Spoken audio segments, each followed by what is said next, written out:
પાટણ ખાતે એક દીકરી ગુમ થઈ હતી। આ દીકરીનું પોતાના પિતા સાથે મિલન કરાવવામાં આવ્યું છે। પાટણથી માહિતી મળી રહી છે, જ્યાં ગુમ થયેલ દીકરીનું પિતા સાથે મિલન થયું છે। અભય ટીમ દ્વારા આ ગુમ થયેલ દીકરીનું તેના પિતા સાથે મિલન કરાવવામાં આવ્યું છે।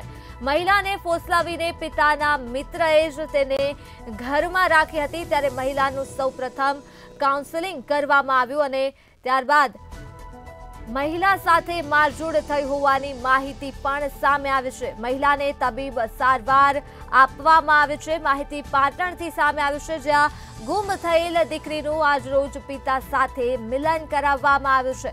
પતિના ત્રાસથી આ પીડિત મહિલા પિયરે રહેતી હતી, ત્યારે મહિલાને સાસરીમાં માનસિક તથા શારીરિક ત્રાસ આપવામાં આવતો હતો। હું પાટણ જિલ્લામાં સખી વન સ્ટોપ સેન્ટર જે 1/8/2018 કાર્યરત છે, એમાં હું મારી ફરજ બજાવું છું। એ 10-15 દિવસ પહેલાં એક મહિલા 181 દ્વારા અમારા સખી વન સ્ટોપ સેન્ટરમાં મદદ માટે આવી હતી। સખી વન સ્ટોપ સેન્ટરમાં જ્યારે મદદ માટે આવી ત્યારે મહિલા સાથે કાઉન્સેલિંગ કરતાં જાણવા મળ્યું કે તાપી જિલ્લાના સોનગઢ તાલુકાના મેઢા ગામની હતી।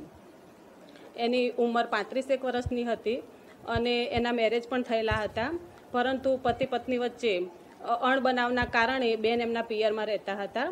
એમને એક 5 વર્ષની દીકરી પણ હતી।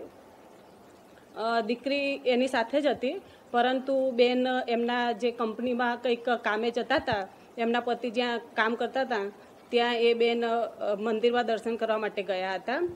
દર્શન કરવા ગયા ત્યાં એના પતિના જ મિત્રએ બેનને ફોસલાવી અને તારું બધું સારું કરી આપીશ એમ એના પોતાના પાટણ જિલ્લાના એક ગામમાં લઈ આવ્યા હતા અને એને એના 15 દિવસ સુધી એના ઘરમાં રાખી મૂકી હતી।